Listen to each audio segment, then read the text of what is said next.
Assalamualaikum warahmatullahi wabarakatuh. Selamat pagi anak-anak kelas 9. Hari ini kita akan membahas tentang bab 2, yaitu perubahan kehidupan sosial budaya bangsa Indonesia dalam menghadapi arus globalisasi. Pada minggu sebelumnya saya sudah mengirimkan tentang PowerPoint ini. Nah, sekarang kita bahas bersama-sama apa isi dari PowerPoint ini. Sementara karena kalian sudah mendapatkan buku LKS, silahkan dibuka buku LKS-nya, dipahami. Nanti jika ada yang kurang atau yang penting dari PowerPoint ini, silahkan dicatat ya.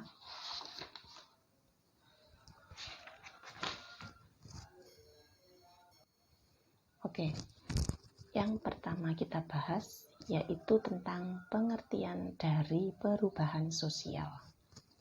Minggu kemarin saya juga menugaskan kalian tentang apa itu pengertian dari perubahan sosial. Nah, di sini kita bahas bareng-bareng. Selain membuka LKS bab 2, kalian juga buka tugas minggu kemarin, Senin kemarin.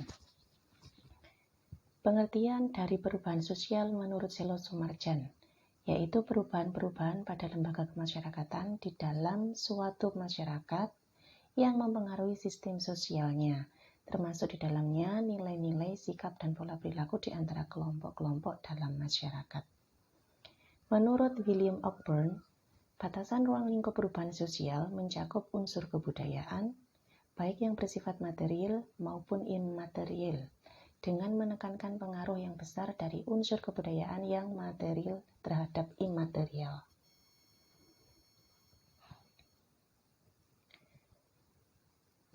Perubahan budaya adalah perubahan yang terjadi pada unsur budaya manusia, baik berupa artefak, benda, ataupun ide gagasan. Perubahan budaya dapat menyebabkan terjadinya perubahan sosial. Jadi beda ya antara perubahan sosial dengan perubahan budaya. Kalau perubahan sosial itu mengarah ke subjek pelakunya atau masyarakatnya. Sedangkan budaya itu adalah kebudayaan atau kebiasaan, hasil dari aktivitas manusianya. Bentuk-bentuk perubahan sosial dan kebudayaan. Di sini saya sudah menggambarkan peta konsep bentuk dari perubahan. Perubahan, jika dilihat dari waktunya, itu terdiri dari revolusi dan evolusi. Sedangkan dilihat dari pengaruhnya, itu ada dilihat dari waktu dan dilihat dari waktu. Dilihat dari perencanaannya, ada yang direncanakan dan tidak direncanakan. Kita bahas satu-satu berdasarkan waktunya. Revolusi yaitu perubahan yang berlangsung secara cepat dan menimbulkan dampak yang sangat besar bagi kehidupan. Contohnya seperti revolusi industri. Kemudian evolusi, perubahan yang berlangsung dalam waktu yang lama.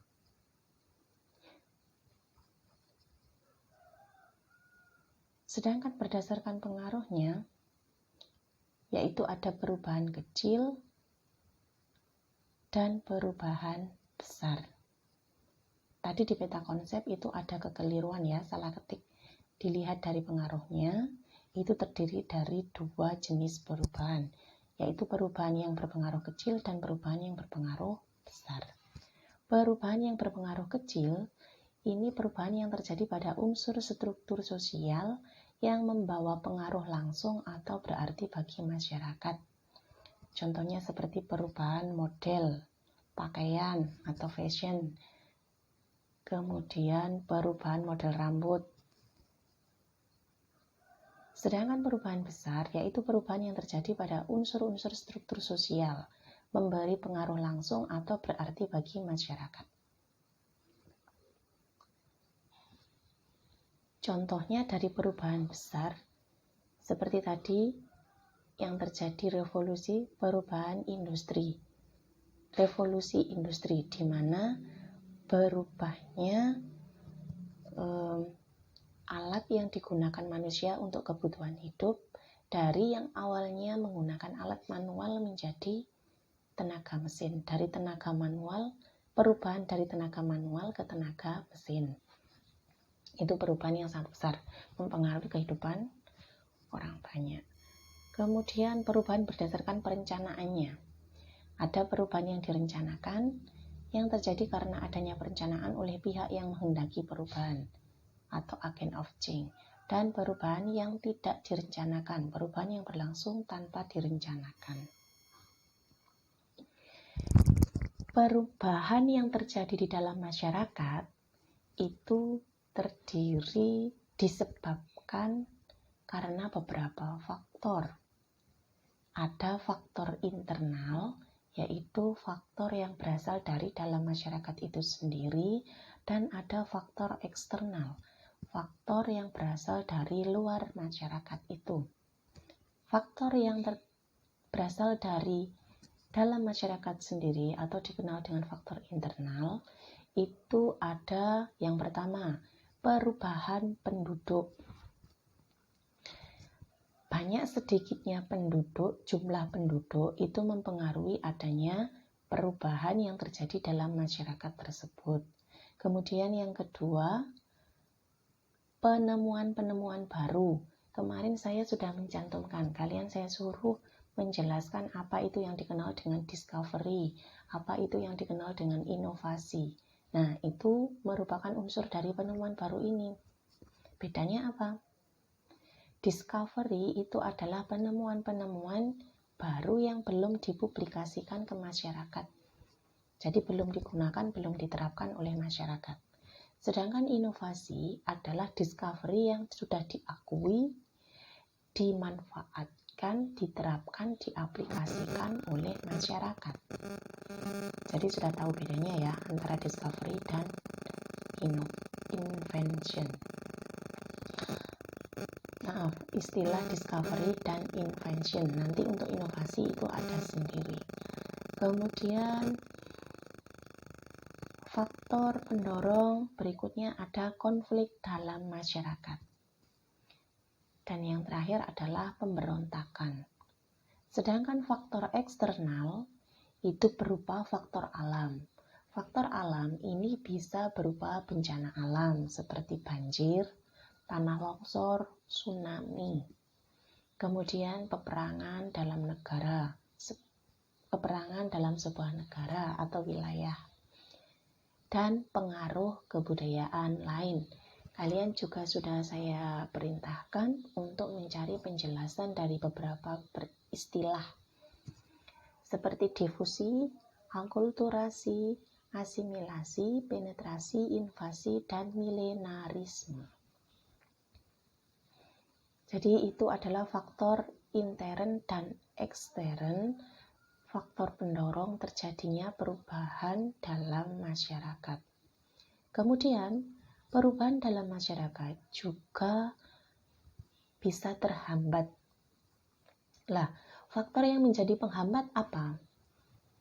Di sini saya sudah menuliskan yang pertama, kurangnya hubungan dengan masyarakat lain.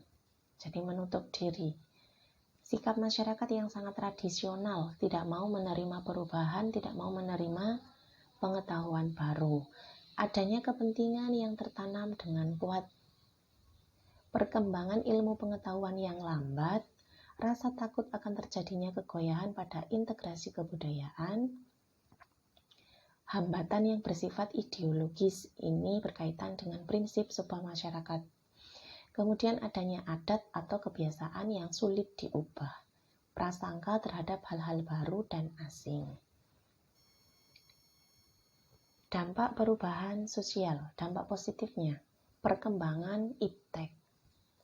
Salah satunya, misalnya perkembangan digital, Android, adanya Android. Kalau zaman dulu kita sekolah tidak bisa menggunakan fitur dari Android. Kalau sekarang banyak fitur yang bisa digunakan untuk menempuh pendidikan selama selama pandemi atau kita kan ada aturan tidak boleh melakukan tatap muka di sekolah. Nah, kita manfaatkan dari perkembangan iptek. Salah satunya dengan menggunakan fitur-fitur yang ada dalam Android seperti WhatsApp, kemudian email. Kemudian dampak positif yang kedua, tercipta lapangan pekerjaan yang baru. Kemudian nilai dan norma terbentuk, tercipta tenaga kerja baru, dan efektivitas dan efisiensi kerja meningkat. Sedangkan dampak negatif dari adanya perubahan sosial dan budaya, di situ ada satu, terjadi disintegrasi sosial atau perpecahan, sering salah paham. Kemudian terjadi kesenjangan ekonomi, kenakalan remaja, karena mereka tidak mampu menyaring teknologi yang masuk, kebudayaan yang baru yang masuk, mereka tidak mampu menyaring. Jadi jangan sampai terjadi kepada kalian ya. Meskipun dunia semakin modern, banyak teknologi yang bisa dimanfaatkan, tapi kalian harus bisa menyaring mana yang baik untuk kita dan mana yang buruk untuk kita. Kemudian terjadi kerusakan lingkungan, eksistensi adat istiadat berkurang, lembaga sosial tidak berfungsi secara optimal, dan muncul paham duniawi seperti konsumerisme, sekulerisme, dan hedonisme. Kok ini semua artinya kita lebih mendewakan keduniaan. Konsumerisme itu senengane blonjo, boros, hidup boros. Hedonis itu lebih cinta dunia. Jadi itu tadi sedikit penjelasan dari saya tentang perubahan sosial dan kebudayaan. Dari tugas yang kalian kerjakan, silahkan dicek. Kemudian nanti kalau pembahasan sudah selesai, kita lanjut ulangan terlebih dahulu ya.